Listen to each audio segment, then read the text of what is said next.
Before we start, a disclaimer. I don't dislike or hate the series, I enjoy watching it, most of the time. And it is better than other isekais in terms of character writing. But I hate its author, both as a creative and as a person, so much so that I refuse to call him by his name. This video's main focus point is not to provide a critique of the series, but to try to argue against the fanbase's many hyperbolic and wrong statements about it. I take no issue with someone being an avid fan of the series, just as long as they understand its true nature and don't praise it for things it doesn't do. Also, for those with a low attention span, there are 4 main points I will try to argue in this video. 1. The ReZero is torture porn. 2. The Subaru's drama doesn't affect him beyond a single story arc at all. He is a static character that receives dynamic characterization, meaning his character writing is antithetical to the type of character he is. 3. That the series has an accurate depiction of a person's immediate reactions to trauma, but not trauma's consequences. Even though people experience and handle trauma differently, it nevertheless changes who you are at your core, and you can never, ever go back to who you were before. Much like a physical wound, even if you heal, there will be a permanent scar left on your identity after a traumatic experience. And 4. That the prose of the novels is mediocre at best. I admit though that this is a somewhat subjective preference, somewhat objective because prose involves writing, and a writer's job is to write good. In case that wasn't obvious from the name. All of these are chapters, so you can skip around to whichever part interests you. ReZero, as much as its haters passionately insist, is in no way bad or garbage. Its ambitions are plain to see, but for much of its narrative, with its genuinely interesting ideas that more often than not fail to connect it to a coherent whole, the series struggles to fulfill those lofty ambitions. According to its fanbase, it aspires to deconstruct or subvert its genre conventions, but the end result is more like simple childish incompetence, and less like the skill of an experienced writer. Central to the series is the terrible treatment of its guests, with the plot purposefully designed in such a way that it repeatedly subjects them to physical and or mental trauma. This leads to the setting taking on a nightmarish quality, where any semblance of happiness the characters might feel dissolves almost as soon as it is felt. One would find it hard to argue that this fantasy world is anything but an infernal hell, a hell in which happiness arrives like a guest under house arrest, quickly detained and stripped away by demons, or rather witches and their worshippers. So what can the viewers take away from such a depressing setting? It seems like what many of its fans personally took away from Subaru's endless suffering is that even if you're living in hell, you cannot give up hope of a better future, that the indomitable human spirit is more powerful than anything, even godlike beings. What I personally took away from it is to love the person who endlessly verbally abuses you and murders you because they're in pain, to love the person who physically abuses you until the sun is down because they had a sad childhood, to love the person who endlessly physically abuses you and tries to murder you or your loved ones because they love you. And it seems like what many of its haters personally took away from it is that even if you prevail through your current agony, the only thing that awaits you is more hell. And you deserve exactly that if you're obnoxious. As you can tell, I stand in the middle ground between its fans and its haters. There are some aspects of the series I find incredibly problematic, like its pedophilia and the author depicting Emilia as a trophy wife. But on the other hand, there are some of its aspects which I find wonderful, like Subaru's continued perseverance from the absolutely hellish experiences he's forced to live through. I both hate and love Subaru's character writing. One thing I hope you'll keep in mind while listening to my negative criticisms of his writing is that even if I despise how the author treats his trauma as having an on and off switch, at the end of the day, I appreciate that he perseveres and grows to be happy again when the author allows it to affect him. Though its execution is highly questionable, it is nevertheless a nice message to strive for in your story. But that doesn't excuse the fact that the intended message of specifically forgiveness told through the main character is undermined by having the surrounding characters make unforgivable actions. It would be if the series was about Stockholm Syndrome, but it's not. To put it simply, the hypocritical pattern of the author's high-reaching intent, paired with his lackluster execution, defines my opinion of the series. I'm conflicted. I want to like all of ReZero, but I just can't bring myself to forgive the author's mistakes and his horrible traits. From the way he ruined Emilia's character, who was someone that started out as a sheltered, traumatized teen, and has slowly become your typical jailbait 4-year-old in the body of a teenager, trophy wife, to his amateurish world building, and his reliance on doodoo feces anime tropes like the crazy girl/boy and tsundere archetypes. But perhaps most aggravatingly so, despite his ignorance on the effects of trauma, There are moments when his depiction of Subaru is that of a real human being. I wish his writing was more consistent, and that he wasn't a disgusting, sexist lowlife that sees no problem with catering to pedophiles. What the fuck is this, man? This is not only an official illustration of two little girls sexualized that he approved of, but they are also sisters. This picture being part of an official release should be condemning enough. Man, it's like the younger they is, the more succulent they are. God, I wish he was just a normal person that makes a few writing mistakes. God, I wish. But wishing rarely makes things so. And I don't know what else to do but make this video where I cry about it. So enjoy. Now some might contend that ReZero is not in fact torture porn, or that label is a gross exaggeration. To just that argument I'll say this. The most compelling evidence for the series earning the label torture porn is that Satella, as in the author, deliberately forces Subaru to a predetermined path of misery from which his escape is impossible. A simple look at the author's own words will tell you as much. When asked in a Q&A whether Subaru could die of old age, he replied, "If he's not able to fulfill the goal of the person making him return by death before he dies of old age, he'll probably return." The implication should be clear. Since the person making Subaru return by death is the author, any happiness he experiences is illusory, because the author is hell-bent on keeping him in perpetual mental anguish. He is robbed of genuine control over his own life. The author's motive that governs how his ability works will always reposition him onto the narrative path of suffering. Leaving this design path of suffering is out of the question in the author's mind. The 15th episode of the anime, for example, opts to take the audience to one big slaughterfest of a roller coaster ride. The show by this point has spectacularly earned the label torture porn. Now don't get me wrong, fiction can absolutely incorporate depictions of excessive gore without undermining its story. You could argue that it is a necessary component in narratives which focus on the subject of death. Death, after all, is a central fact of the human condition. But when it's to the extent of the aforementioned episode, and the depiction becomes highly suspect. Why did the author feel the need to murder these characters that the audience has grown to tolerate, like, or even love, with such brutal, savage, and perverse methods? Why did the author not deem their hearts simply being pierced gory enough to kill them? But the sadistic nature of the author does not only torment Subaru's character, but the people around him as well. If his friends were allowed access to the full extent of their abilities by the author, his favorite punching bag suffering will be greatly reduced. And we can't have that. No. No one is free from God's wrath. The entire world of ReZero is his playground that only exists so he can satisfy his disgusting fetishes, including but not limited to sadism and pedophilia. A prime example of this is Beatrice, introduced as a powerful spirit with a myriad of magical abilities. She is recast after joining Subaru into a lowly mascot that gets almost literally dragged around by her white knight, and becomes as useful as Aqua from Konosuba. To be crystal clear, the point is not that the overpowered characters get nerfed when they join Subaru's side, and that's bad writing. It's that the author chose to depower them in the first place. Greed's authority is introduced as a magical ability that makes the user invulnerable, but once Subaru acquires it, he doesn't become invincible. Rather, he receives the magical ability to transfer his friends' physical and mental suffering onto himself, allowing him to suffer even more. Again, the point here is that the author chose to equip Subaru with an ability that makes him suffer more. The argument that ReZero is not actually torture porn assumes, without evidence, that the story could not have been written differently. It effectively refuses to consider authorial motives. It evades discussing the offensive nature of the author by shifting focus back into the story. A fictional narrative is an artifact created by a real human being. Pointing to the fictional narrative cannot substitute for an account of the choices that produce that narrative. If the word of God proclaims Subaru must suffer, answering his suffering always has a point, or his suffering is never contrived, there's nothing to address why the god of the story, the author, also known as Satella, chose to make Subaru always suffer over other narrative alternatives that are always available, such as allowing him to die happy of old age in the Realm What If storyline. Bender must be stopped! I've gone too far! Who does that guy think I am? The scene in season 2 of the anime where Subaru embraces Satella after all the death and suffering she put him to just because she says she loves him ought to be interpreted as the author forgiving himself and giving himself permission to continue putting Subaru to hell. Because an author's freedom to change the narrative will always loom large. In-universe reasoning is contingent rather than ontological.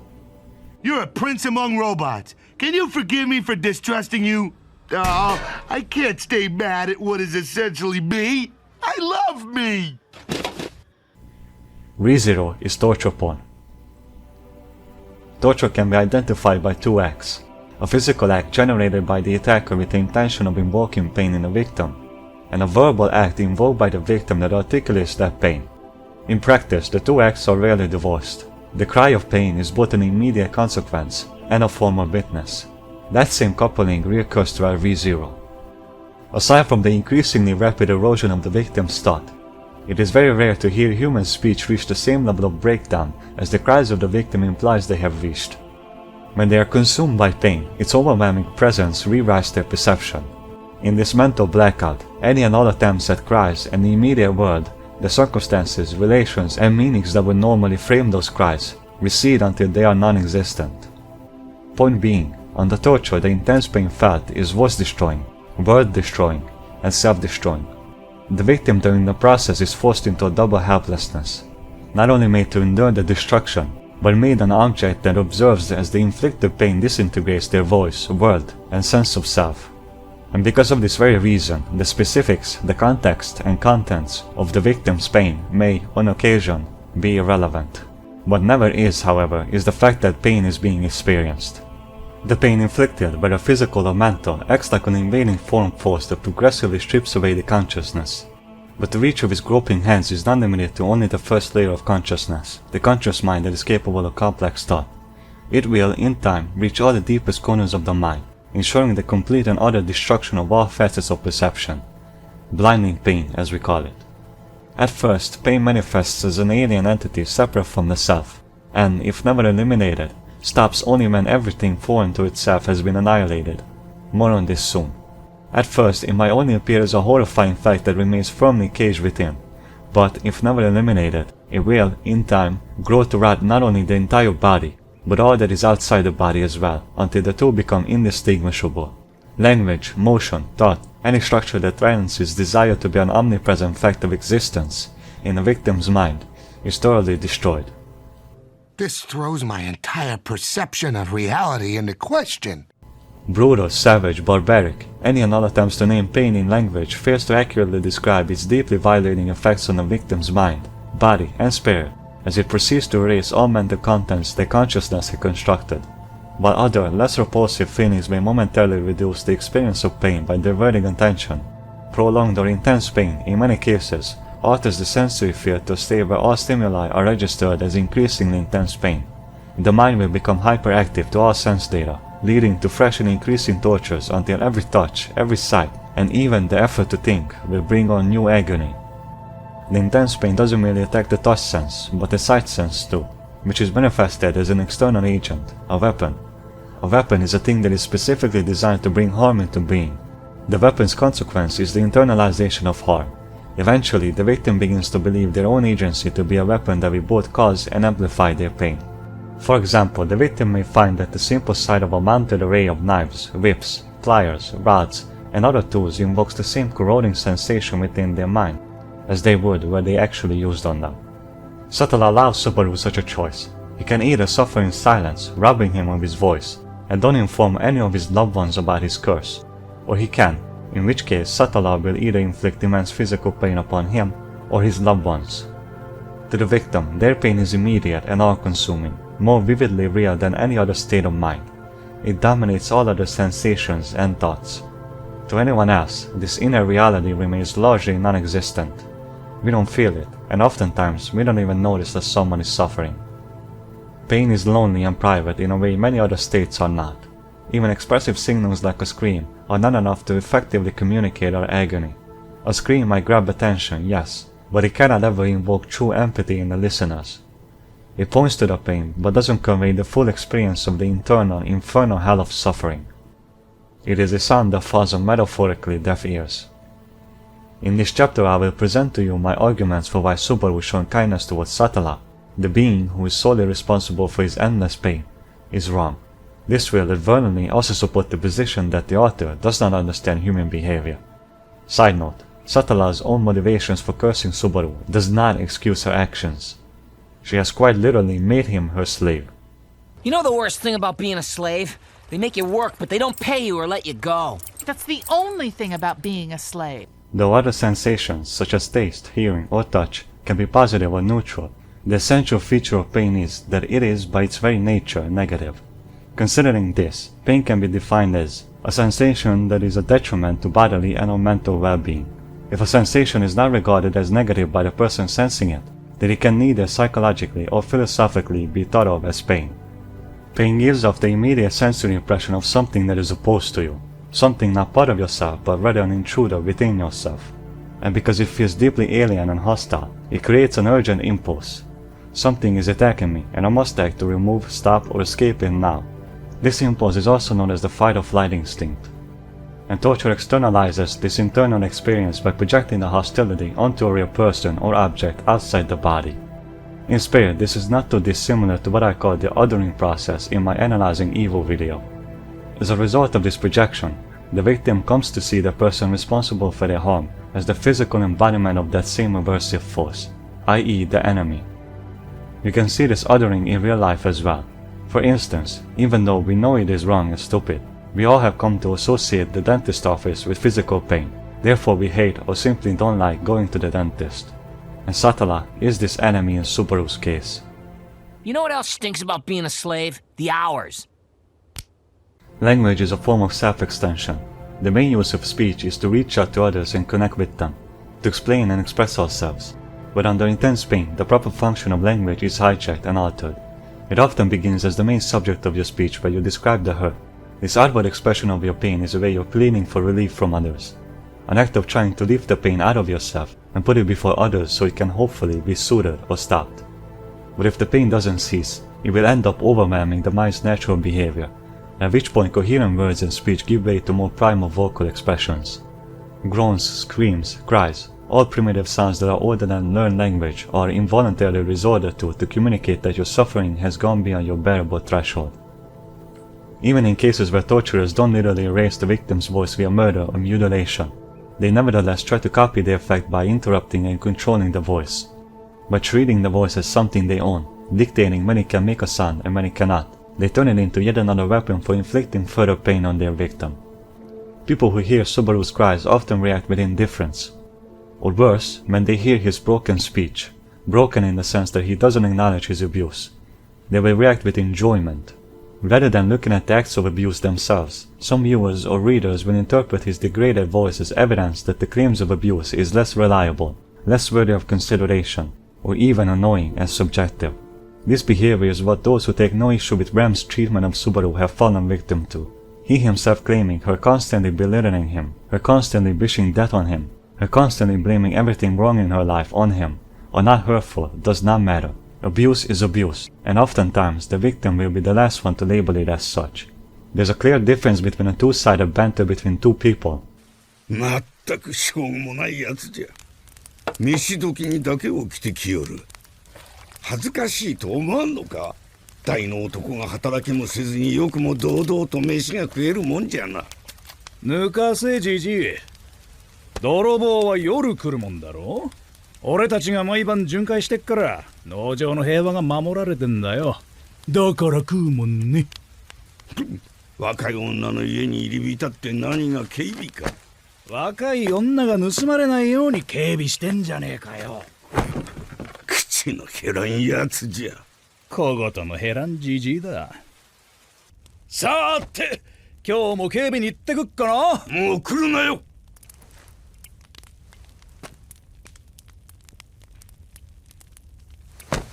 来なきゃ来ないで寂しがるくせに。とっとと失せろ。And one-sided verbal abuse. くっそ湯あたりしたロズワルめ。その粗末なものをしまいなさい。なぜここに？ロズワール様のお着替えの手伝いに待機しているだけよ。残念だけどラムは入浴を済ませた後だから着替えたりはしないわ。誰もそんなこと考えてねえ。つか甘やかしすぎだろ。着替えぐらい一人でさせろよ。ラムの前でロズワール様への不敬は許されないわ。次からは実力行使するわよ。これ以上はヤブヘビだな。There's a clear difference between a two-sided banter between a brother and a sister. 金が欲しい。はあ？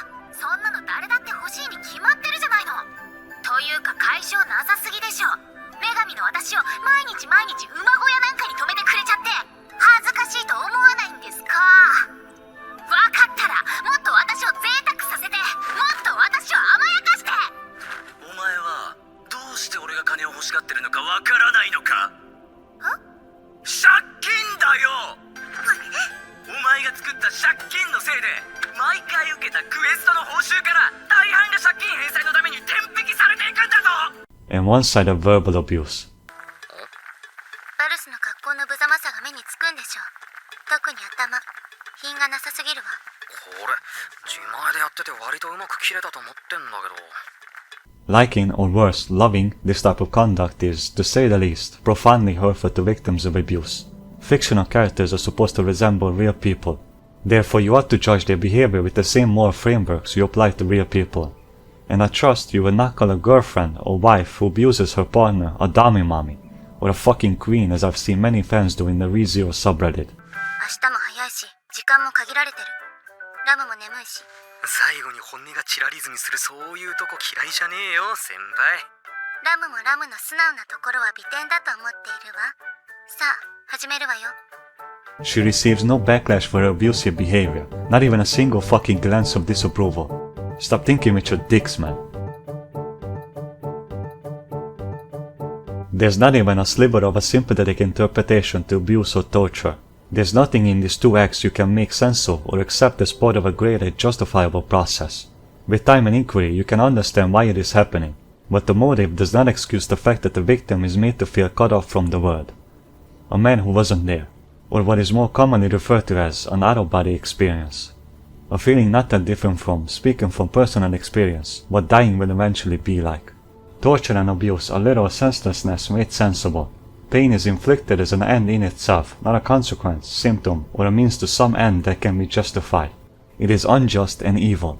The very ideas that the dialogue between Socrates and Polemarchus on justice and harm explode.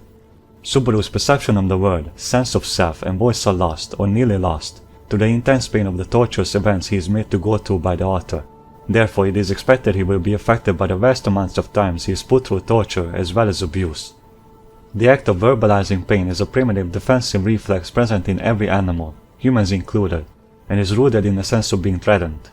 The sound, usually a cry or shout, functions as a warning to others about the danger, a call for help, and a way to scare the attacker away all at once. In giving voice to our pain, the mind will also release chemicals into a bloodstream to elicit a sense of relief. This is why talking about our feelings helps. Since our thoughts and feelings are made up of electrochemical signals much like physical pain, the brain responds to pain signals even if they are mental. What matters to it are the signals of threat and harm. Yet Subaru is robbed of his verbal act by Satella. Inner pain is real pain, and the body knows it too. Studies show that the body reacts to heartbreak or despair much like it reacts to injury. Pain presents itself as two linked forces, an implied agent, some actor or object causing the harm, and a confrontation with this agent, the feeling of something being against you. The confrontation itself also points to a source of its own, a source that is both outside and inside your body, and because this source can feel internal, the body can feel like the active cause rather than the passive sufferer. Even if an external object or a person is responsible for the harm, the immediate felt reality may be an internal agency that is responsible, and not the obvious object or person. This results in the victim feeling disorientedness, helplessness, or like their body is betraying them, adding to the feeling of the source as something that is both external and internal at once. Hence why we say, my head hurts when we're suffering from a headache. It is a paradox of pain, which, of course, directly enhances the victim's continuously deteriorating consciousness.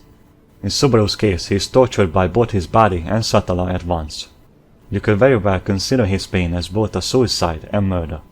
For his mind is annihilating himself, all the while Satella is annihilating his body.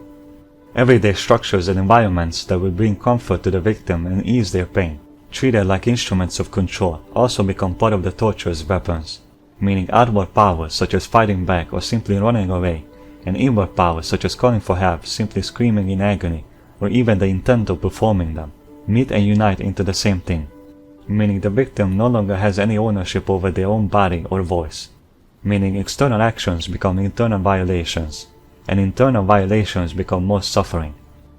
The quote-unquote freedom of choice of the torture weapon mentioned in the previous chapter sits on both the outward and inward side of powers in the victim, insofar as it employs their imagination to conceive of the harm the weapon will inflict on their consciousness. After seeing Emilia murdered, a girl he is so unfamiliar with calling her his acquaintance which stretched the words so thin it would shrink to subatomic scale, yet worships with a grander dizzying fealty than zealots do their religions, Subaru does not speak of his curse ever again. The wall between inner self and the outer world breaks down, making the pain feel like it's not merely happening in you, but invading you. You are utterly alone in a way that offers no comfort or refuge which usually comes with being private. The earlier arcs indeed concentrate on this immense isolation present in Subaru, but again, this feeling does not affect him as, after each arc, his character is essentially reset. The author erases his psychological state after each arc, so the mounting emotional weight does not carry over for him. More on this in Is Subaru Supposed to be a Dynamic Character? Throughout these early arcs, we follow Subaru as he navigates this new world he has been abducted to, socially isolated from the rest of his friends while carrying that private and impossibly heavy curse of his. We endlessly sit and watch the agonized silent suffering of this wounded hero. Silent suffering so repulsive his friends have abandoned him on the small shore of meadow rocks to which Satella had sentenced him to, an inscrutable alien desert wholly separate from the warmth of the earth on which his friends and the rest of humanity live on. The solitary figure is made to sit empathetically alone in his metal chair stationed on the shores of his prison chamber, strapped down and undressed by macabre cold enigmatic hands resting over his heart. Although he remains infinitely distant from us, he is at once ruthlessly exposed to us. This display is not merely the result of his physical undress, but also of a metaphorical kind that lays his most intimate and secret parts of him bare to the audience. This objectification process permeates and perverts the inner experience of his pain, and constitutes one of the many elements of the externally imposed practice of torture. For Subaru is forced to tend to the most intimate parts of his self, while deprived of the comforts of privacy, for he is under omnipresent surveillance both in-universe and out-of-universe, as well as of the comforts of publicity, for there is no intimate human contact, and instead only an ugly, envious whore. At last we have arrived at probably the most contentious and complex part of this analysis. But before proceeding, I want to make a really important clarification for the following chapters. The present critique does not target the series' writing, but the part of its fanbase who claims this narrative provides a deep exploration of human psychology and a highly realistic depiction of trauma. It's very clear from the first episode of the anime that the series is meant to be mindless entertainment. You're meant to simply enjoy the spectacles it throws in your face like Solo Leveling, Dragon Ball, or Marvel movies. But I thought... Stop thinking, Fry! The issue is, when you like something very much so, you end up making hyperbolic statements like the aforementioned claims. Those claims are better understood as products of bias and strong emotional attachment, than reflections of the work's actual quality.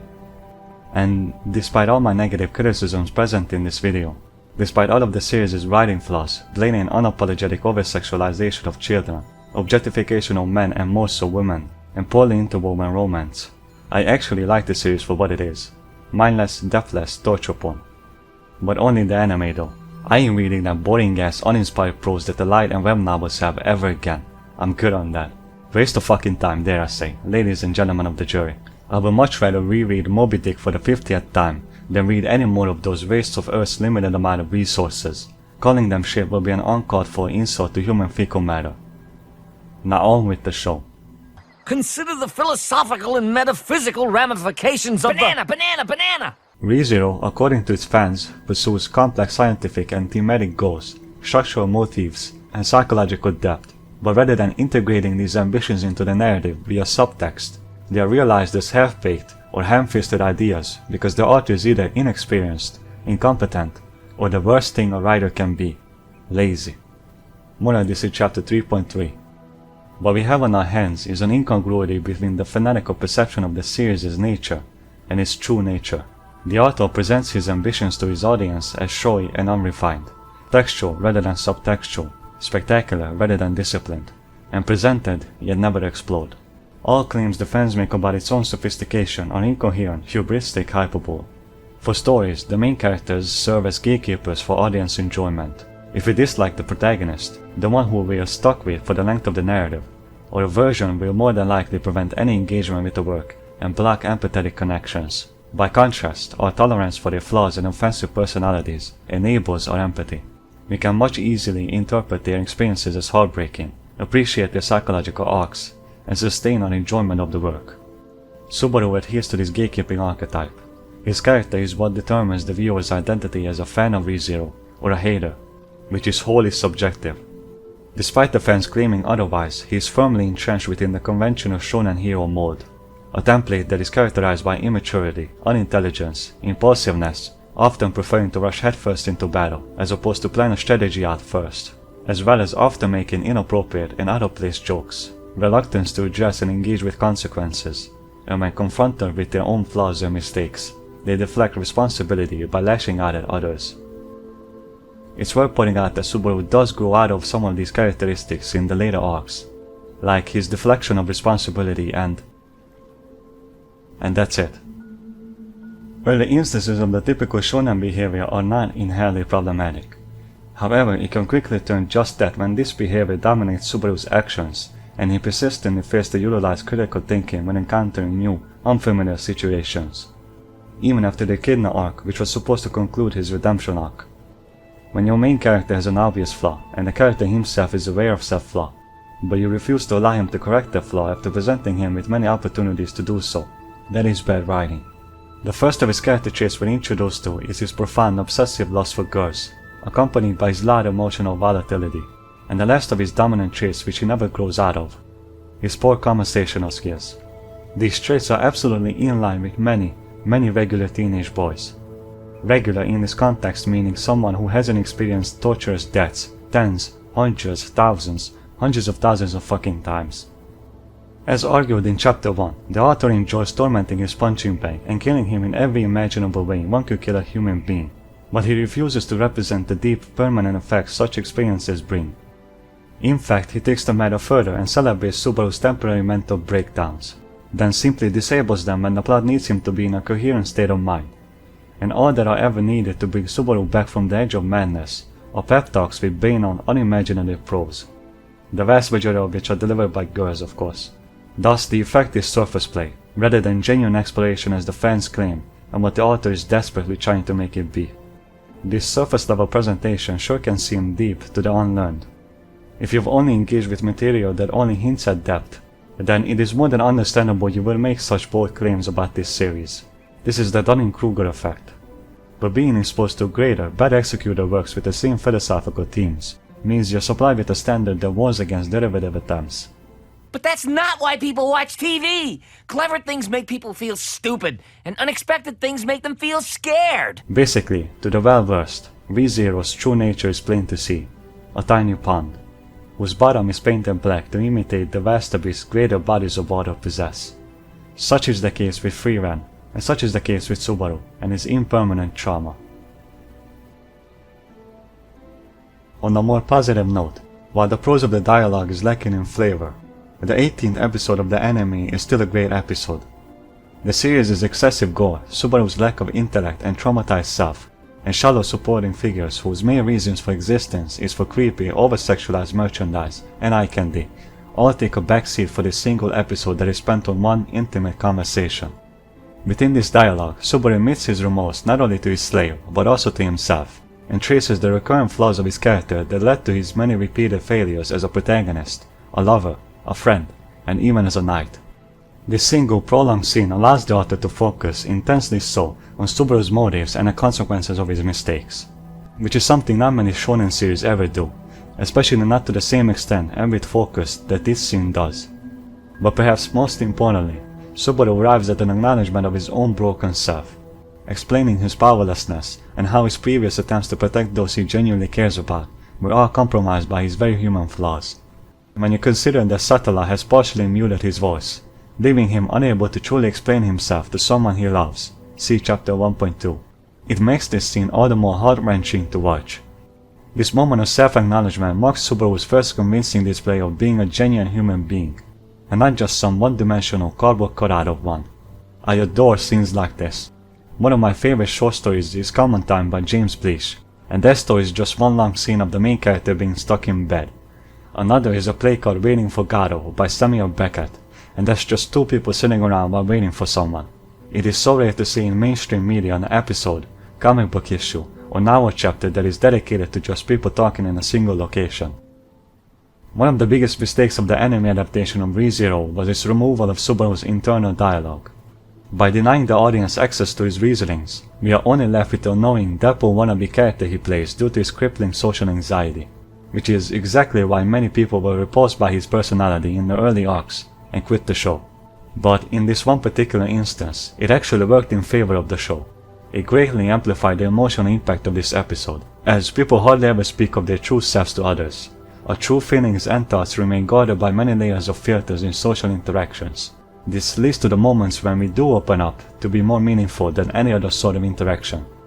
It takes very particular kinds of mental conditions, a sense of security, trust in the listeners, and a genuine willingness to be vulnerable in front of them, to feel safe enough to undress ourselves and reveal our weaknesses to others to the same extent as Subaru does with Ram. This is especially difficult for traumatized individuals, as their brain chemistry has been permanently altered. More on this in chapter 2.3. This episode proves ReZero does not need to utilize excessive gore and objectification of the sexes to create something special that makes its audience genuinely empathize with its main character. See how all that was required was for Subaru to be given the simple privilege of being human. As I said in chapter 1.2, fictional characters are supposed to resemble real people. When a writer remembers this advice, they create something good, like this episode. This leaves me with just one question: why doesn't Subaru begin to change after this? Side note, I am aware that coping is not a linear process, that sometimes people regress, but people eventually move on from their issues, because that is in our nature as human beings. This is something I've talked about in my Vikings analysis. We are animals of change. When you buy a new car, after some time you get used to it and it's no longer a new car. It's just your car. When you lose someone, at first it feels like you've lost a part of yourself and it's the only thing you can think about. But after some time, you get used to their absence in your life and they become just someone you lost in the past. That's the end result of the grieving process. If this is the behavior you claim the author is attempting to showcase, then my argument becomes the following. It's fine to have him regress once or twice, or even thrice, but not every single time a new installment in the series begins. After a point, it becomes a writing mistake.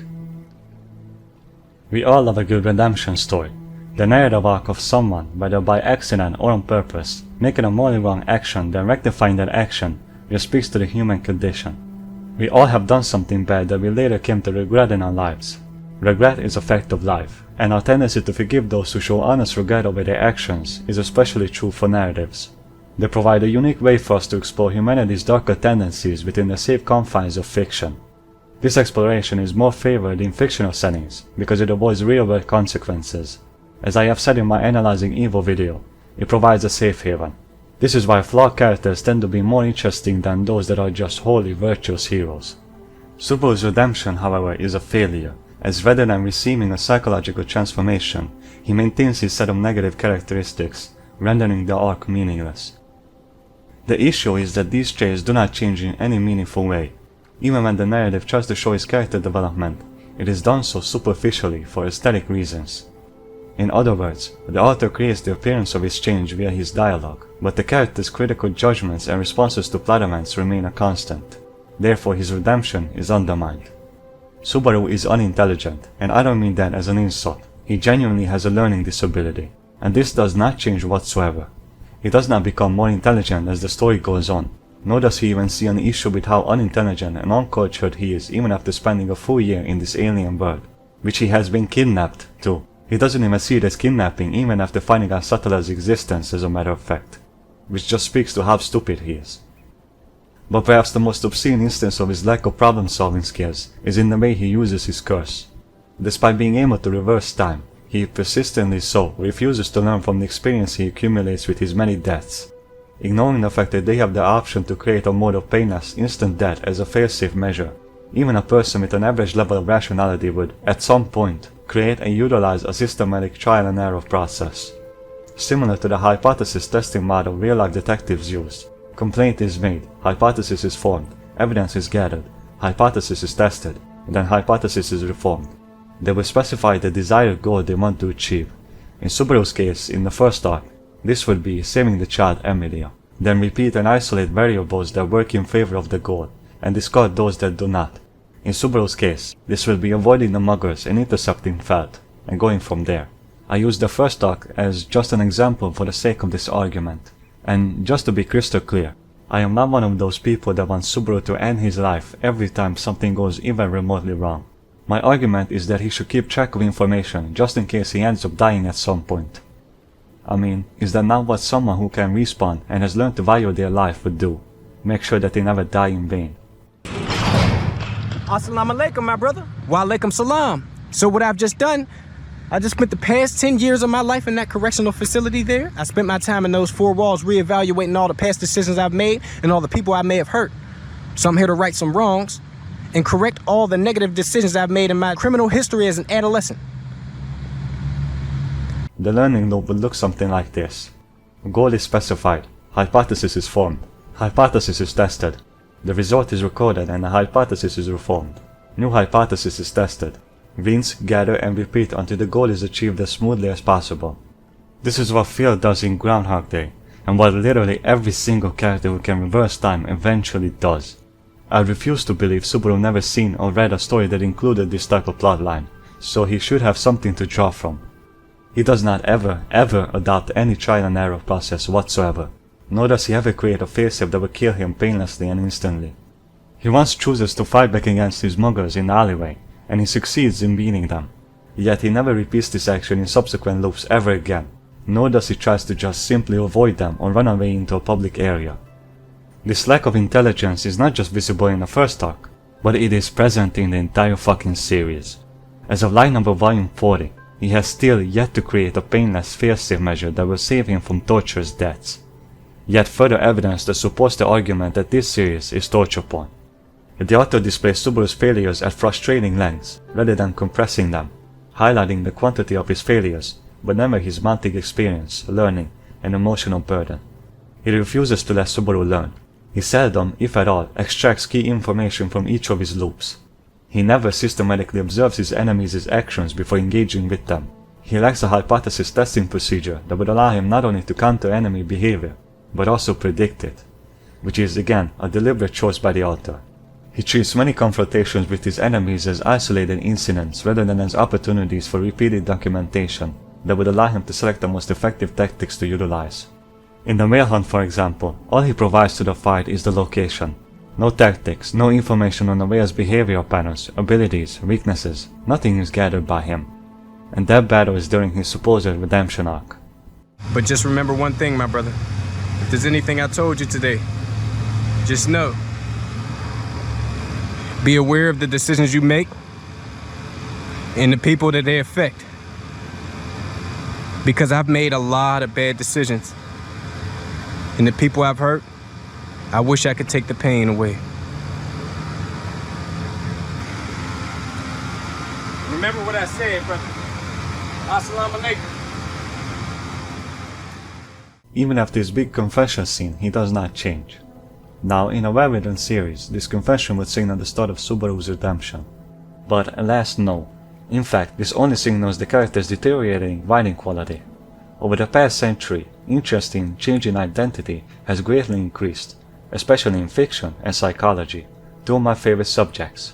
This curiosity led to the current oversimplified but useful distinction between two types of characters, static and dynamic. A static character remains the same person over the course of the story, having undergone no meaningful evolution in their nature. In contrast, a dynamic character undergoes a rather significant change by the end of their journey. When I say change, I don't mean changes in quality of life, but changes within the character. Changes like insight, understanding, such as understanding of their situation, allegiances or core values. The change or lack thereof at stake in this distinction is a change in the character's nature, i.e. who they are as a person. If a character upon his death discovers he cannot die, this may or may not result in a sort of change in his personality, values or general outlook on life that would count him as an instance of a dynamic character. He might remain the same attention-seeking, lustful, borderline autistic little boy he was before this shocking experience. Or such a heartbreaking event might motivate a change in his outlook on life and death. Only in the latter case are we dealing with a dynamic character.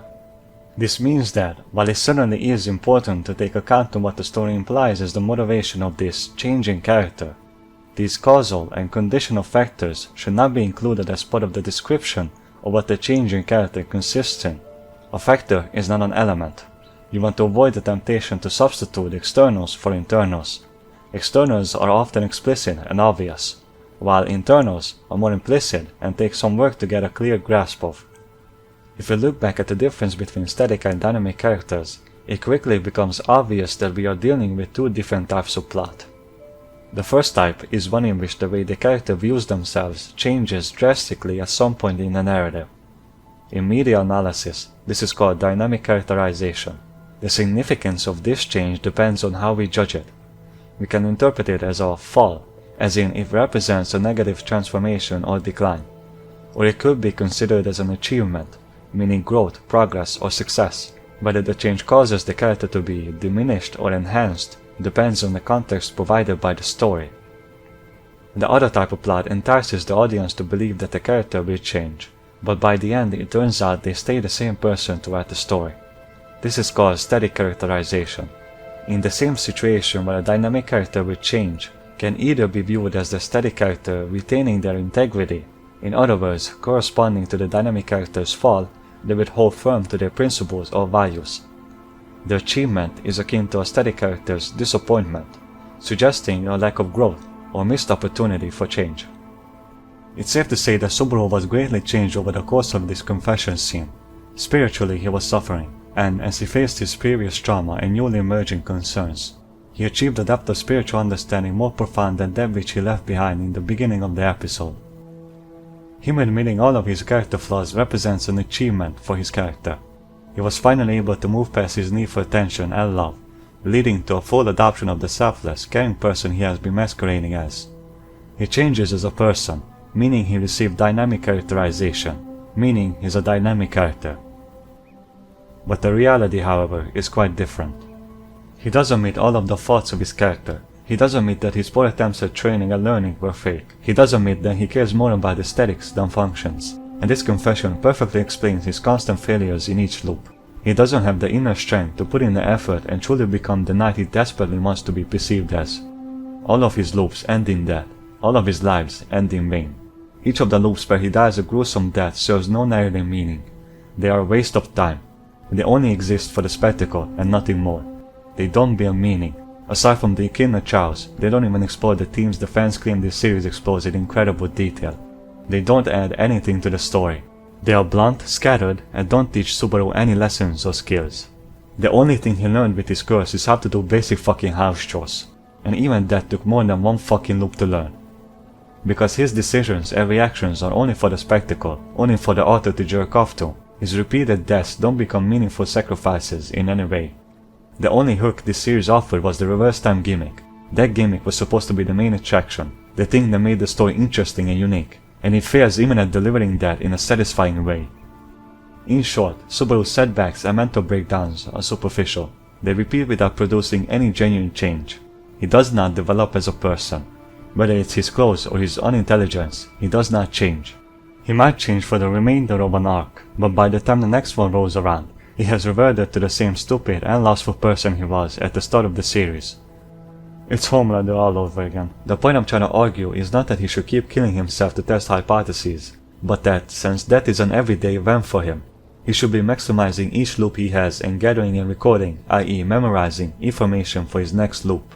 And since it fucking hurts, he should be trying his absolute best to avoid that by improving. Awareness of mortality changes behavior. He shouldn't need his torturer telling him to fucking stop being a moron and use all of his lives to their full fucking extent. No one is that dumb. To be aware of the pain of death and still choose to rush headfirst into danger, one has to be the most moronic, horniest person in existence. Subaru's character is forever stuck as impulsive, again because the author chose to rob him of his humanity. He charges in alongside his friends, without any plans or contingencies. He depends on his teammates' nerfed abilities without even acknowledging he is usually, not always, but usually, directly responsible for their deaths. I suppose. Where is the trauma in all of that? Wouldn't it make far more sense if he were overprotective over all of his friends, and refused to let them do anything even remotely dangerous? If you drop your infant child on their head, do you not then make sure to always protect their head, because you don't want to repeat the same mistake and see them hurt again? Or is his trauma active when his negligence and refusal to think critically leads to others' deaths, or when his negligence and refusal to think critically leads to his own deaths? Subaru's trauma only appears at moments the author needs it to, and disappears when it will be a detriment to his intended plotline. It is never a continuous influence over his very being because the characters are in service to the plot, and not the other way around, meaning when the author writes, he's writing without his characters in mind so he can hit his intended plot beats, as opposed to his characters' actions influencing which way the plot goes. It is never a continuous influence over his very being because the author is not interested in exploring the deep psychological effects of trauma on a child. Which is not the issue. The issue is the fanbase's claim that is what this story explores in great detail. They have fallen victim to a manipulative mode of storytelling where psychological depth is faked by selective timing instead of shown through sustained behavior. More on this in the next chapter. I'm building up to it. Relax. Near-death and lived-death events tend to traumatize the self. That is an inarguable fact. All living organisms value their own lives and try to preserve it. It is a fundamental condition for life itself. If we didn't have this innate desire to continue living, we would have gone extinct. And when that desire is disrupted, it leads to severe and lasting emotional shock and pain. A person who has survived traumatic events is made either more tired, more cautious, more suspicious of others' actions, their words, and events, more afraid, prone to anger, lacking appetite, lacking sexual drive, or having a poor quality of sleep, or a combination of all or some of these traits. What we call normal in this context is a life lived without the disruption of our desire for survival until it occurs naturally, i.e. dying of old age. If it is disturbed, then we become its opposite, that is to say, abnormal. Subaru, if you judge his character by his actions rather than words, we all know which saying I'm referring to, is normal. All the actions he makes start of a regular, undisturbed mental state. His behavior is a matter of illogical reasoning, and not irrational behavior. Illogical reasoning is a sign of a failure in exercising good judgment. His irrational behavior is a myth. What is always meant is illogical reasoning. Acting irrationally does not mean acting illogically. What this basically means is that he's just plain old dumb, and not traumatized. A traumatized person might act illogically and seek out the events that are actively causing their pain, which is what Subaru does, not because he is affected by his trauma and only feels safe when he is experiencing the thing that harmed him in the first place, but because of his lust. Or that person might try to distract themselves from it and put up a happy front, which is what Subaru did once in the Mansion arc. Once. The author finally allowed his trauma to affect him, but it only lasts for a few moments. After that, the effects dissipate and he regresses back to being unintelligent and obnoxious and horny because the author needs him to return to normal so he can advance the plot. Case in point, after the maids torture him and kill him, he responds directly in front of them. Ram should also be held responsible for his torture because she sat by and watched as it happened. The people who were nice to him, the people who he thinks of as friends, the people who he loves, the people who just moments ago admitted they were only pretending to like him, the people who just moments ago murdered him. He indeed has a panic attack, which is, I want to be clear, is good writing because a panic attack in this moment is a believable human reaction. But what is bad writing is, that is all there is to it. Afterwards, the author turns off his trauma because the plot needs to advance. Kind of. Subaru resolves to win over their hearts for real. This decision means he's not angry, not cautious, not distrusting, not lacking sexual drive because he still wants to bang the mentally 5-year-old Emilia, not having a poor quality of sleep, and not tired because he has the energy to read and raise his voice without falling asleep. I'm not counting him running away because that is the result of his fight-or-flight instinct taking over his mind and body. When that happens, your brain also releases a huge dose of dopamine.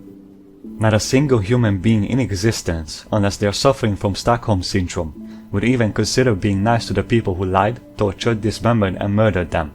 Multiple fucking times. Even the most altruistic of people, like Reinhardt, the Superman/Jesus Christ of this series, would at the very fucking least leave them and never interact with them again. The claim that this series' depiction of trauma is accurate is a fucking joke. The reason why Subaru's goal in the Echidna arc is to learn to love each of his lives is because the author doesn't want him to change. For if Subaru did change or become a more active character in the story, using trial and error and a painless failsafe measure, rather than staying as a passive punching bag, the author would have a more difficult time making him suffer. Subaru's experiences with dying does not produce any meaningful permanent psychological changes that carry into subsequent story arcs. The author could have, at the very least, Use the most simplest yet effective methods to show that he is in fact affected by his trauma. Those methods are showing brief hallucinations of his friends' bodies laying around as he's talking to them during calm, everyday moments like in the beginning of Arc 5, before everything turns to doodle feces as usual, and or perceiving his friends as people who can, at the drop of a hat, turn against him and kill him without hesitation, like Ram torturing him until the sun is down, and Rom and Puck murdering him. You did it, Fry! Yep.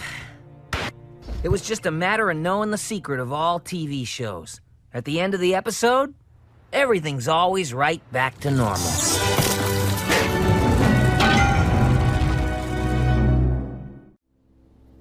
If we can agree that a near-death or a death event is traumatizing to every person that survives it, then Subaru's personality should have permanently changed after he realized he had died and traveled back in time for the first time. Since intimate, supportive connections lead to more meaningful and fulfilling lives, the ability to trust and feel safe around others is one of, if not the most important aspect of mental health. Empirical studies find that social support is the single most effective method to ease stress and trauma during disaster responses. Social support, however, should not be created with close proximity to others. The difference is in whether or not the support is mutual. What matters is whether or not the emotional comfort and offered practical help given is returned, and the feeling of being genuinely listened to and understood by others. If these conditions are met, the result is a sense of safety that supports emotional healing and stress relief. These only develop with time and effort and can never be rushed. Everyone feels awkward and nervous around strangers. Social anxiety is common in everyday life, but trauma can turn common, safe social settings into situations when one feels in danger. In moments of trauma-induced panic attacks or general moments of danger, the fight-or-flight instinct takes control of cognizance. Its sole purpose is to prompt the body into action to avoid bodily and mental harm. Repeated harm or frequent triggers keep the nervous system on high alert. Subaru has been traumatized and is constantly put through situations that add to or simply trigger his trauma. Therefore, his mind should forever be stuck in survival mode. His mental energy should be spent on fending off non-existent threats, which leaves no room for his obsession with love, as well as care and nurture, since those require emotional effort and a sense of safety. This survival mode should affect his behavior, imagination, and thought processes even long after the original harm has occurred. Trauma changes our brain chemistry and the way in which we perceive the world. In simple terms, the fight-or-flight response in traumatized individuals biases imagination towards danger. Once the brain is stuck in this danger response, it actively undermines recovery. One of the goals of aiding recovery for victims is guiding them to respond appropriately when true danger appears, and restore their capacity for the feeling of safety. After the traumatic event of dying yet again, Subaru wakes to find himself in a mansion yet again. Side notes: 1. I will ignore the issue of the missing trigger of his trauma when he wakes up in a mansion for the first time again, for the sake of this current argument. 2. I'm focusing on this particular death of Subaru because, had the author understood human behavior and wrote Subaru as a genuine human being, the narrative would have diverged in a drastic way, and the existence and relationships of the main cast, that being Subaru, Emilia, Puck, Rom, Ram, and Beatrice, depend upon Subaru's implausible decision to stay and earn their trust and love. This decision is the direct cause of everything else that happens in the series. And 3. Aside from Subaru and Puck, the main cast is all girls, and with the exception of one, all of them are in love with Subaru. Therefore the series is a harem series. I'm not saying that is an issue, I'm just pointing out the fact, and implying that the people who say Subaru doesn't have a harem are wrong. I just wanted to address that claim while I had the chance.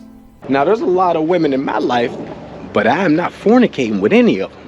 You see what I'm saying? I wait until we get married, and then that's when I make my move. I pounce on it. At this point in the story, Subaru has realized the half-truth that the maids are the ones who have been killing him in the mansion.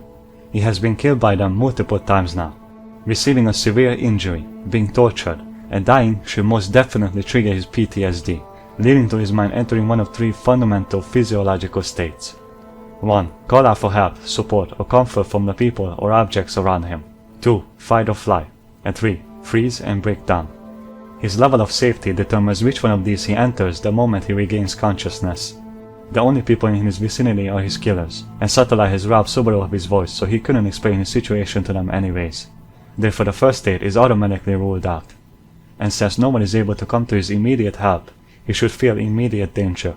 But because he is physically weak and lacks any weapon to protect himself with, he cannot fight or run away from his killers either.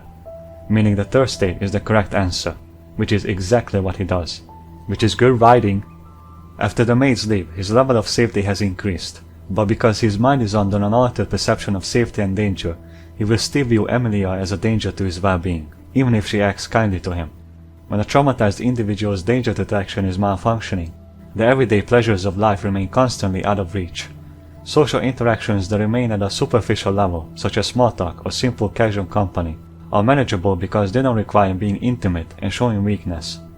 But any interaction deeper than that, any interaction that requires the victim to be vulnerable, will lead to intense reactions, such as panic, deflection, anger, or freezing. And, as I said, this heightened sensitivity also makes it hard to differentiate between real danger and perceived danger.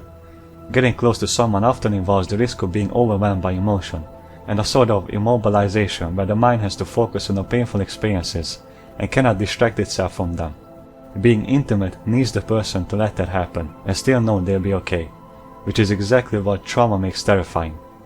This leads to but one conclusion. Once his killers leave and is left alone with Emilia, his mind will switch to the second state, and his fight or flight response will be constantly active. In such a state, his love for Emilia will be ignored, and he will attack her or find a weapon and attack the twins instead, or he will run away to a safe place. A safe place being far away from the mansion and the people that have caused him nothing but suffering, and anyone associated with them, as his subconscious would have registered them as the root cause of his physical and mental pain. Instead of all of this, Subaru's mind is just an incomprehensible maze, with no entrance or exit anywhere because he's perpetually stuck as an obnoxious, horny idiot, and any claim made by the fans that this series does anything interesting with Subaru and his processing of all of his death experiences does not understand the effects of trauma on a person's mind. Ignoring painful memories wears the person down, both emotionally, mentally, and even physically. If the victim never realizes that their brain is constantly fighting invisible enemies, their ability to think, feel, and handle everyday life slowly erodes until they become a broken, empty shell of their self that is barely conscious.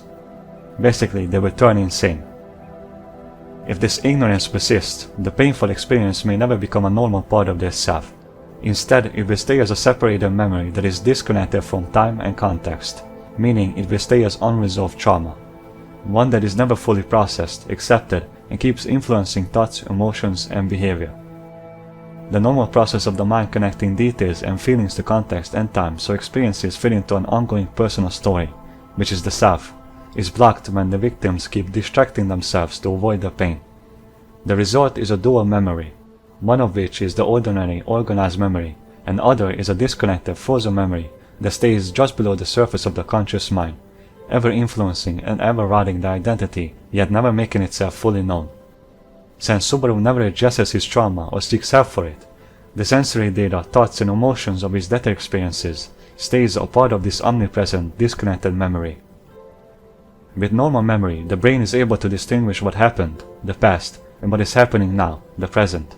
And since Subaru hasn't given his mind the chance to put the memories into the right context, i.e. process them, both his body and brain should respond as if danger is happening now, is present, because it hasn't been recognized as having already happened, is in the past. Trauma is an unhealable wound at the core of identity. You do not and cannot ever return to a self from before, even if you time travel. You carry it forward, because time is relative, as Einstein has proved decades ago. In cases of prolonged, violent traumatic experiences, the person's old self is replaced by a new, enduring sense of self, what is called a survivor identity. In particularly severe cases, such as near-death experiences, the brain activates several survival adjustments at once, creating this survival identity, which is a maladaptive psychic equilibrium that feels normal to the person, but is actually a distorted form of functioning. Often, the victim doesn't notice the distortion because their impacts live under the surface of the consciousness, the subconsciousness.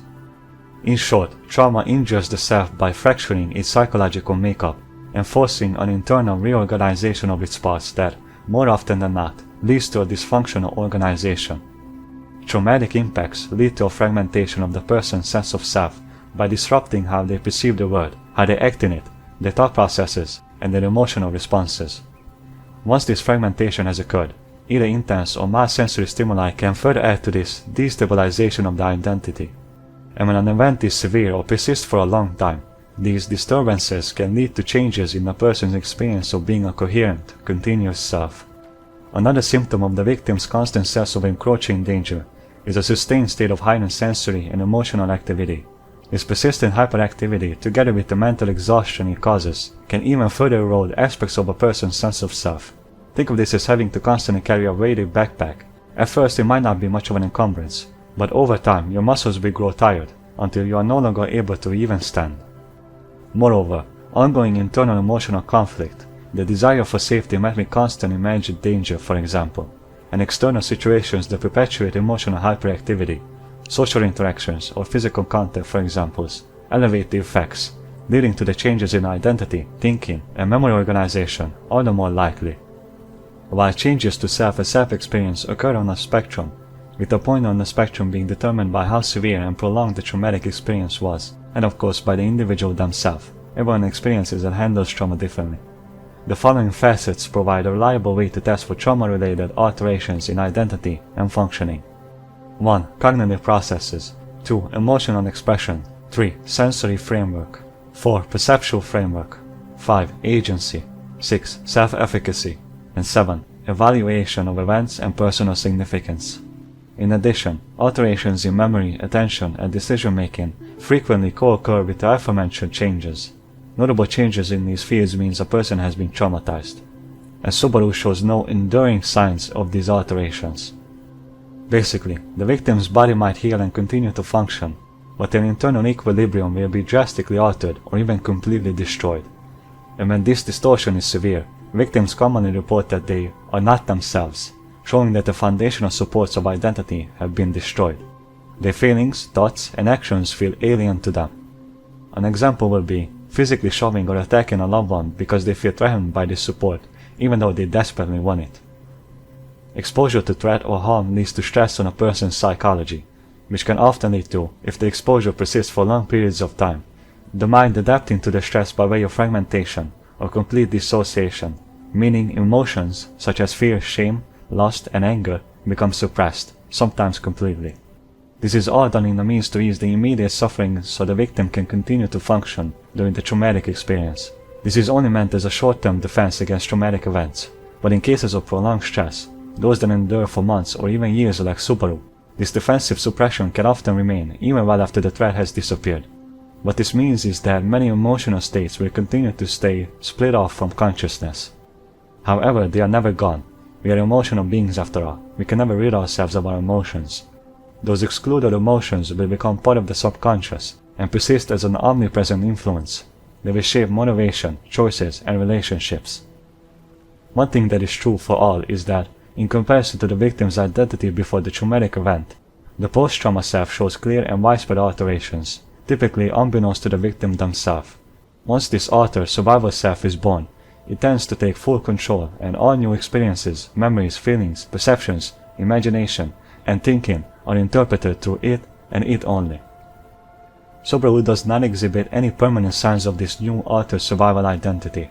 His trauma should be affecting his actions, imagination, and thought processes well after he has experienced it.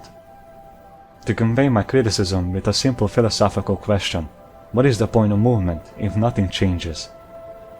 The truth is, the reason why Subaru doesn't leave the mansion is because the author has decided the maze will be part of the main cast of the series. You did it, Fry! Yep. It was just a matter of knowing the secret of all TV shows. At the end of the episode, everything's always right back to normal.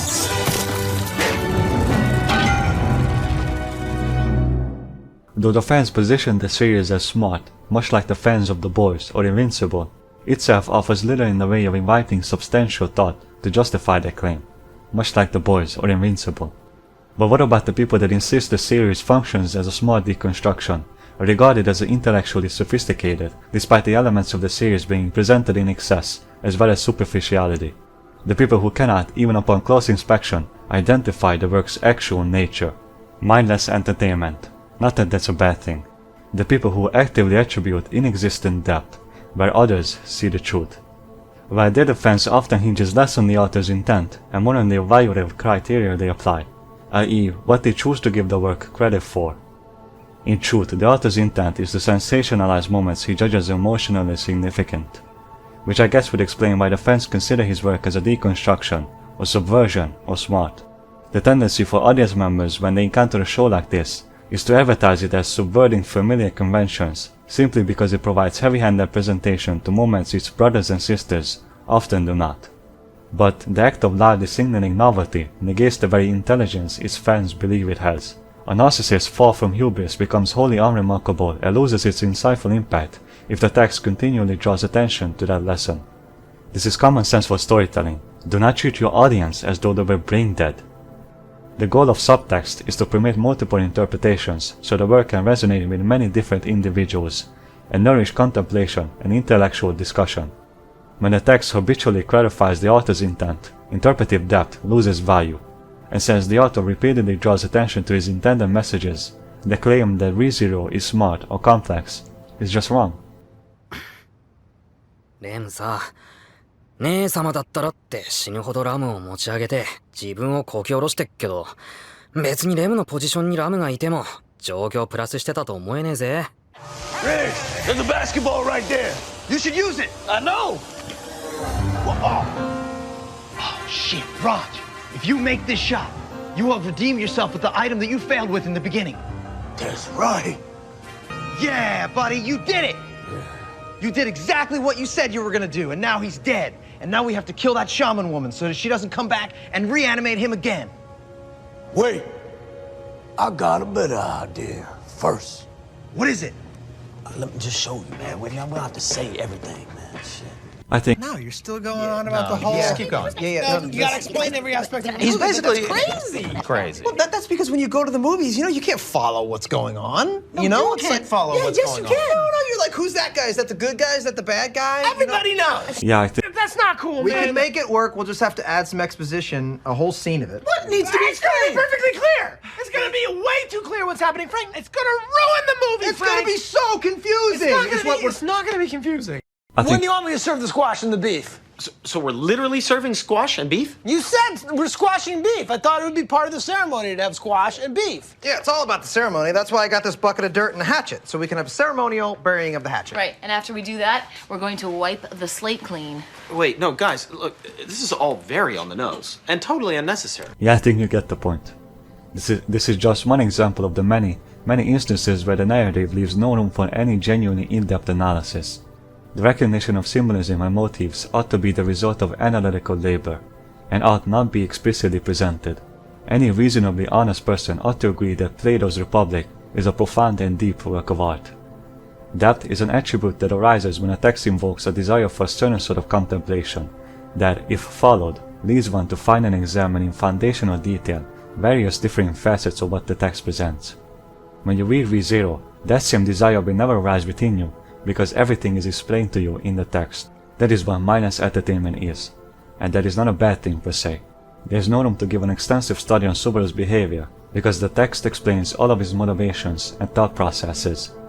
Any reasonably honest person ought to agree that the Ozymandias sonnet is a profound and deep work of art, while a different version of that same sonnet, wherein Percy Shelley states all of her intentions, like, for example, time having destroyed and sand-buried Ozymandias' statue and works, is meant to represent how fragile humans are against time and nature, is obviously not.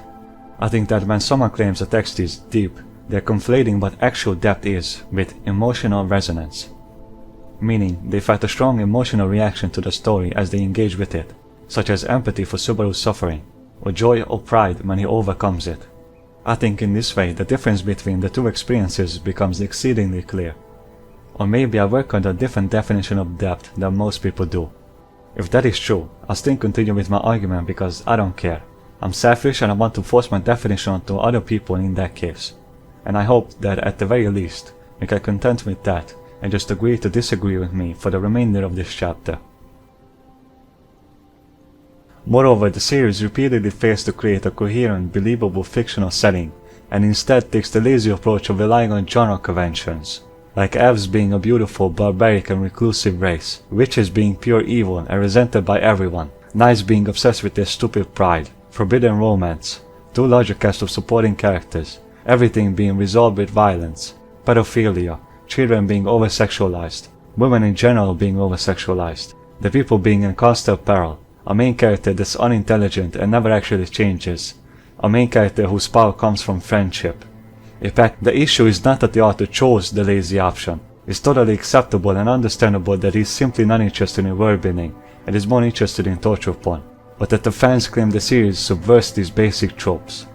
The setting lacks its own cultural identity that will support the fanbase's claim. There is no unique ethos like in Middle-earth from Lord of the Rings, Terra from Warhammer 40k, Night City from Cyberpunk 2077, or Westeros from A Song of Ice and Fire. Instead of a lived-in, unique world that actually subverts and breaks out from the generic European-style pseudo-medieval setting, it's more of a collage of the same tropes you see in every other generic isekai series. No doubt because the author only consumes generic Japanese fantasy stories. There's a magical power called name-eating in the world of ReZero. It removes a person not only from memory but also from historical and physical records, basically deleting them from reality.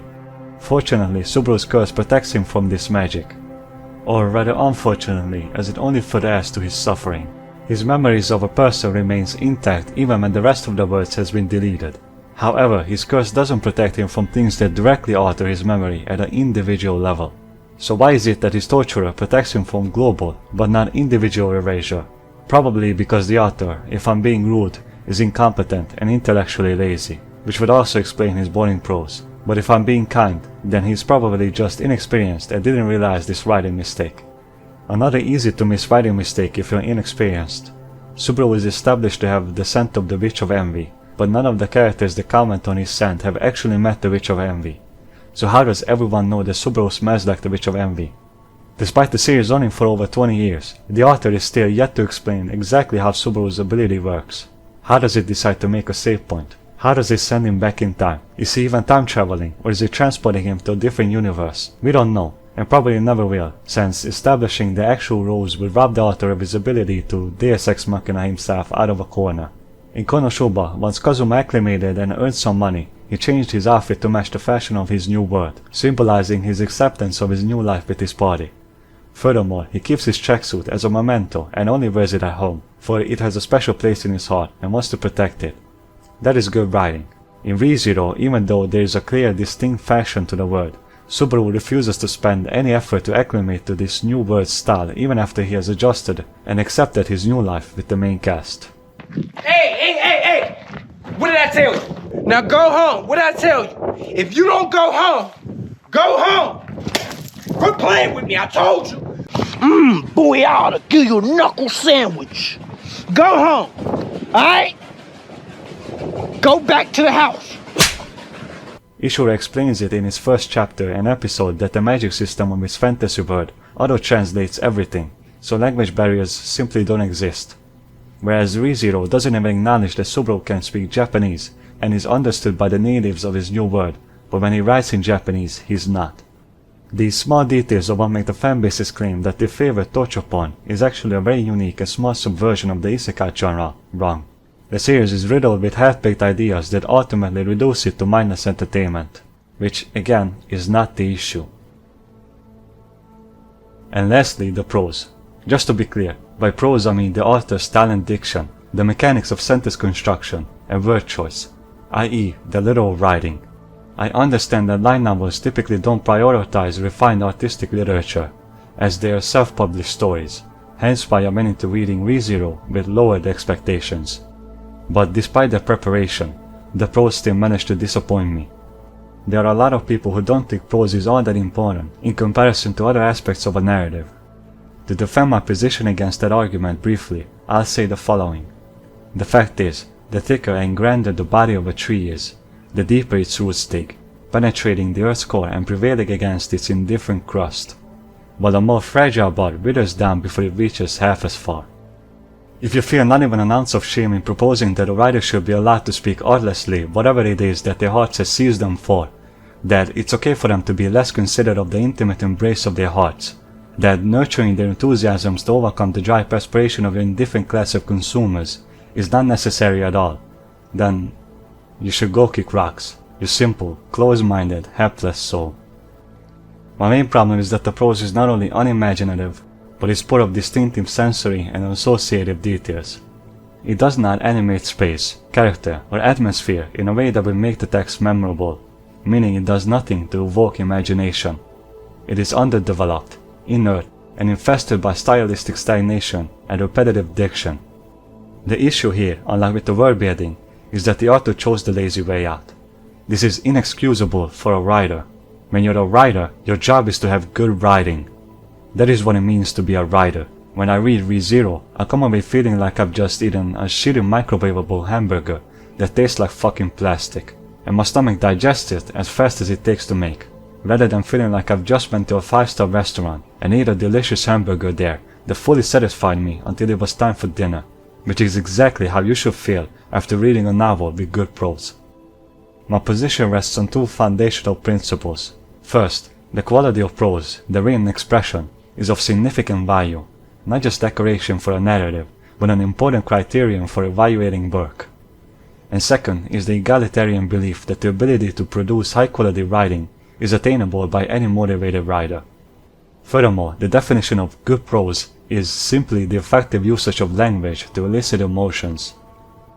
Language contains many words to complement prose we like: artistic, empathetic, beautiful, good, clear, and many more words to abuse prose we dislike: ugly, stupid, dense, bad, confusing, boring, tiring, uninspired, lazy, unclear, and so on and so forth.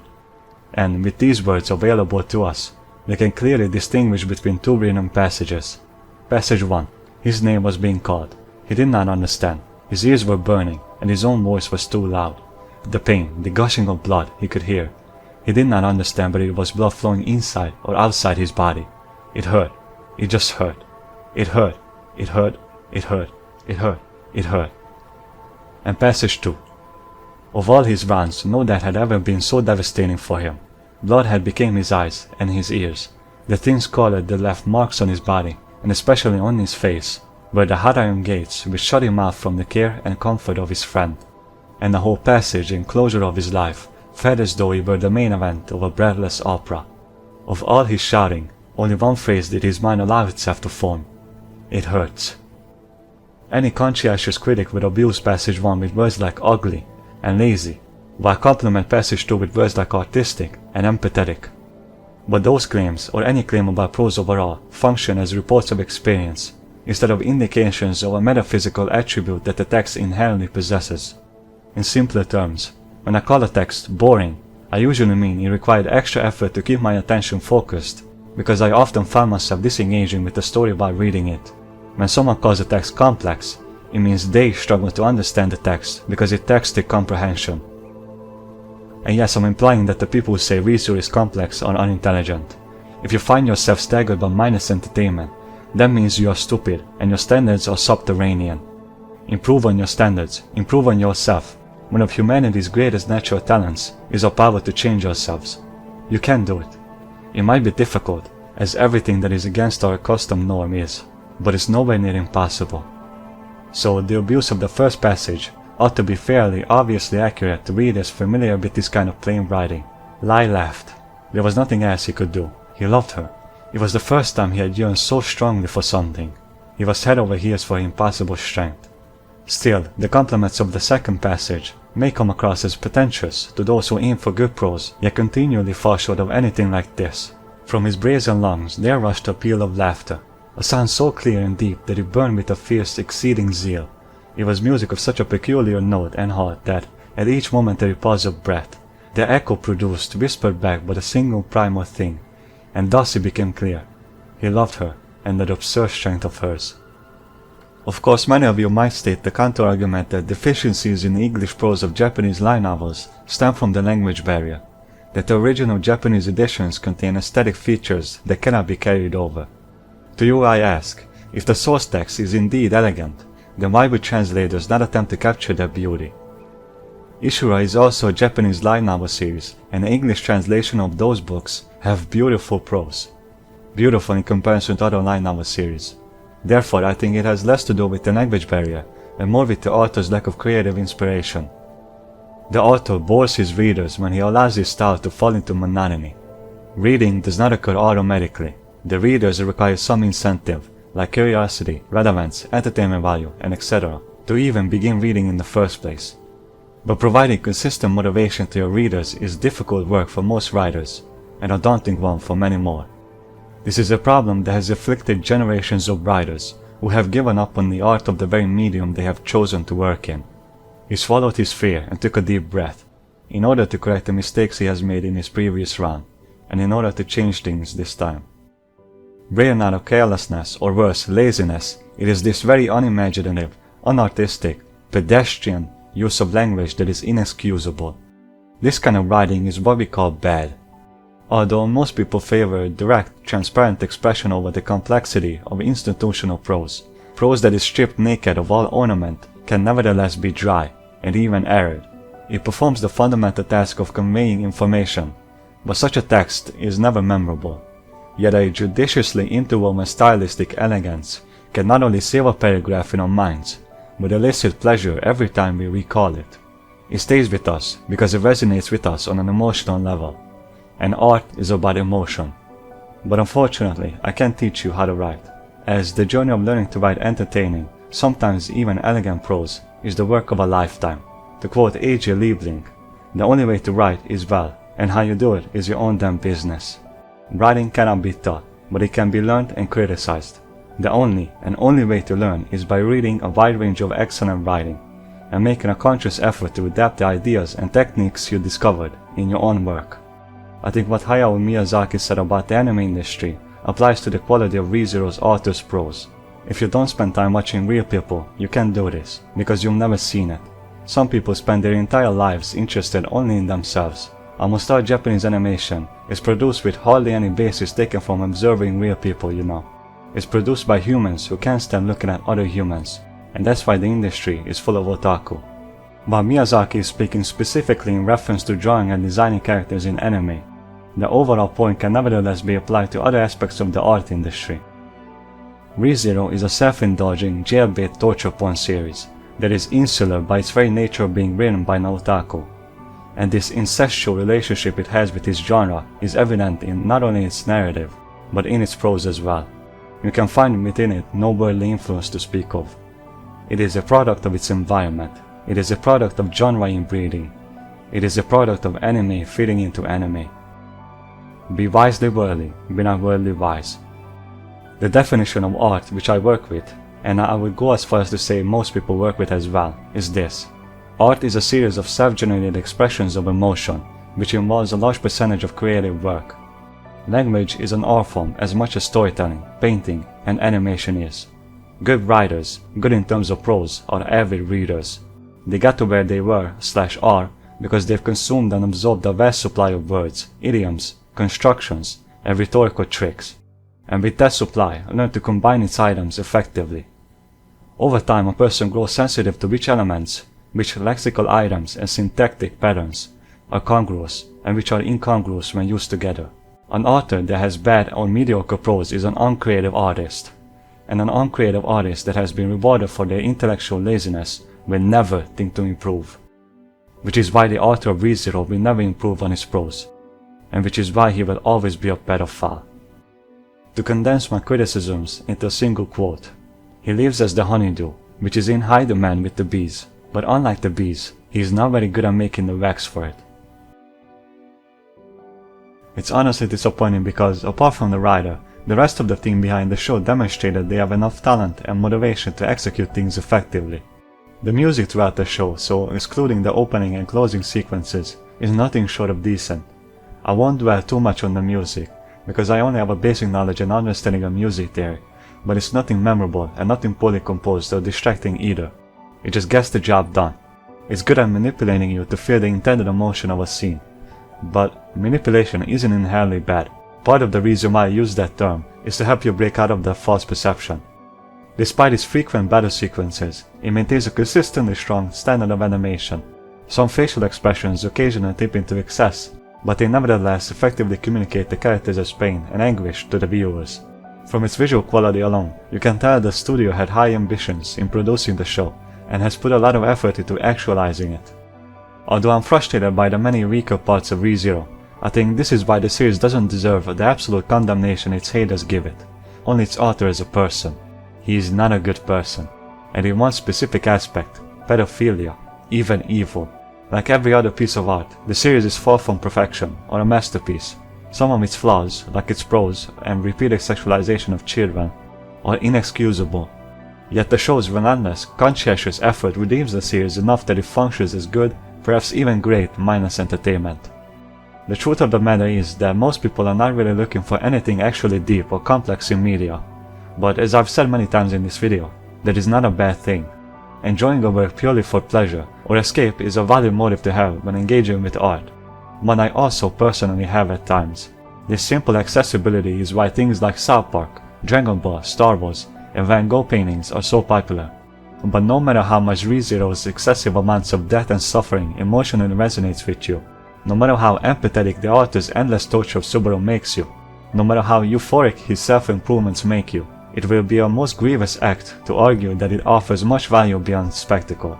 The series excels at provoking strong reactions in its consumers, and while it's undeniably entertaining, that proficiency does not substantiate claims that it achieves any sort of intellectual or artistic depth. It is a well-produced, shallow melodrama due to its over-explanatory nature. Aw, you know what always cheers me up? Laughing at other people's misfortunes! Oh, and I almost forgot. Good day, sir. Or madam.